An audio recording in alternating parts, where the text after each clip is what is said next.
Nityanandam, this is Ma Nityadugananda. Welcome to my YouTube channel, Your Presence Heals. Now, today I'm going to share about my experience when I work with the science of breath.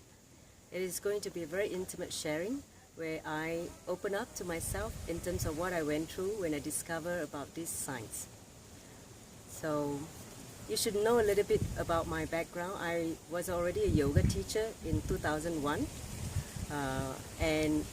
And the way how I learned about the science of breath was through the yoga teacher's training, the science of pranayama and all that, basically from a teacher through the textbook given in the course. So it was very much technical, but not too experiential, understanding just the way to do the pranayama or the techniques itself.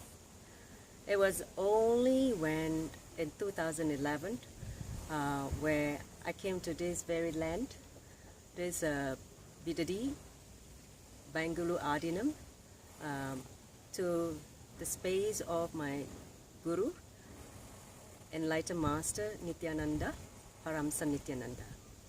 A living incarnation who happened in my life when I met him in 2006.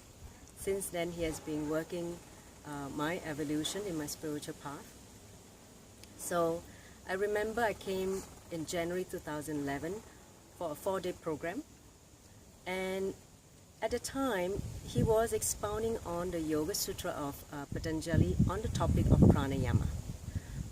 During that 4-5 days when I was there, every morning he will give a discourse called the morning satsang, and he will talk about this topic. So there were numerous clicks that I received during that period, one of which is when you are breathing, how the breath gets fulfilled when you are not thinking or you are without thoughts, the minds are without thoughts. That was one straight through that I was able to experience where he put me through. Meaning, whenever we are thinking, the mind is preoccupied with thoughts, be very clear, your breathing is not efficient.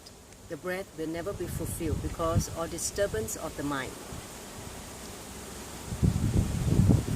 So that experience was so profound. The click was very intense in the sense that I had the very first experience when on the 4th day, where he put me through the ultimate space of pranayama, which is the cessation of the breath. The cessation of breath happens when the mind stops, and when that happens, you realize that you can actually be sustained by the prana itself, not through just breathing. The prana itself sustains you even when you stop breathing. Normally we feel so insecure when we are not breathing. But when you're able to master or understand prana, the science of prana. See, prana is the base unit of life. Prana means life energy, life force. When we are able to experience life from the very, very base unit, what happens is, whether you're in the dream state or in the waking state like right now, you will be able to understand that whatever you're seeing in the dream state and in the waking state, they are made out of the same stuff, which is prana. When that truth dawns on you, you will understand that you can also manifest what you want in the outer world just simply with the understanding of the prana. So that was a very, very profound experience that I had. I remember the time in that experience where I actually went into the space where literally I stopped breathing, but the prana was still entering in my body. I had a glimpse of that space of thoughtless zone, the space of restful awareness, just through working on the prana. So that really inspired me to continue to explore the depth of pranayama, basically the science of prana. And obviously, I continue to explore different techniques, giving different effects, working on different energy circuits in the body, and so on and so forth. Then last year in December, I had another breakthrough in experience of the depth of pranayama. So last year in December, I came for this 21-day program called Sadashiva Home 2016, which is conducted by my Guru Paramsa Nityananda, also fondly known as Swamiji. In the 21 days, he basically put us into the space of entanglement with him, the space of oneness with him. And in that space of oneness, you start manifesting your highest possibility in terms of manifesting different Shaktis, powers, which is very different from the path of enlightenment was given in the Yoga Sutra called Siddhis. That's a clear differentiation. Let me explain that. Siddhis happens as you're traveling on the path of enlightenment, as a side effect of as you're traveling in this path. Whereas Shaktis manifest when you're already in the space of oneness with the source. Only from the space of oneness, Shaktis, the powers can be expressed or manifested.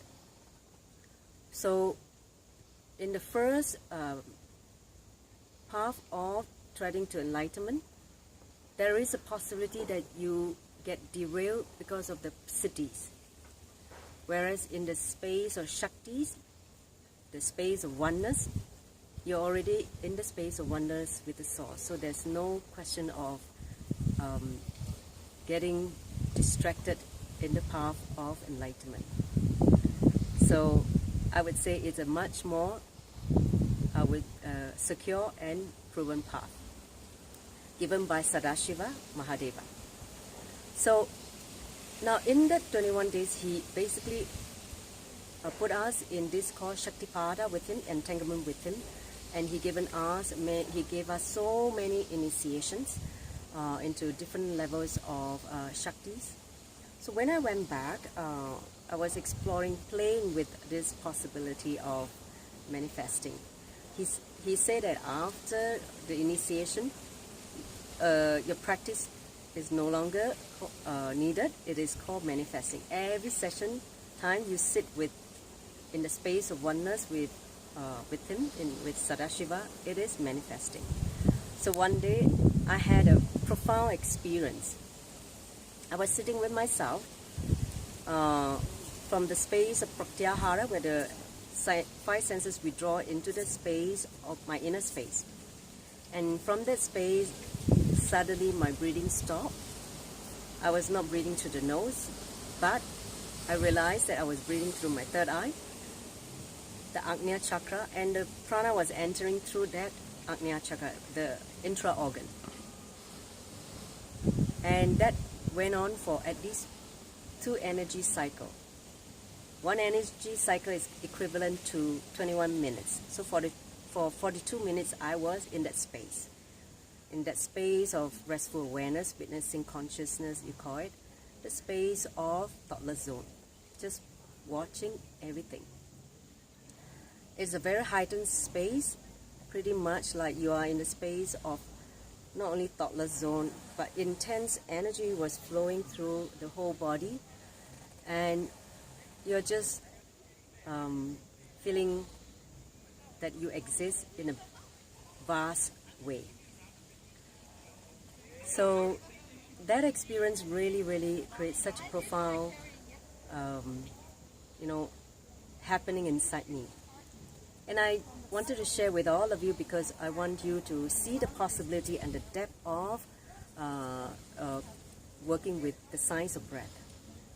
Not just regulating your breath, elongating your breath, learning how to stop the breathing, but ultimately it is a path to reach the source. In the Vedic tradition, there are many doors to reach the source, which is the beauty of Vedic science. And the science of breath is definitely one path, one door that you can enter to reach the source. In fact, Buddha just promoted one technique, which is the breath, the science of breath in Vipassana, and he created 10,000 enlightened beings during his time. So, and that technique was given already in Shiva Sutra by Lord Shiva. So that technique was, the originator was Mahadeva, Lord Shiva in Shiva Sutra, not Buddha. So just by playing with the possibility of the prana and the science of breath, you can actually reach the source. I hope this video inspire all of you through my very own experience. I only know that I will be taken into more and more different depth of the prana as I discover more and manifest different Shaktis. So if you have any questions, doubts that you'd like me to clarify, I'm more than happy to do that. Just write me your questions. And with that, I'd really like to thank you for your listening. Thank you for spending time with me. Nityanandam.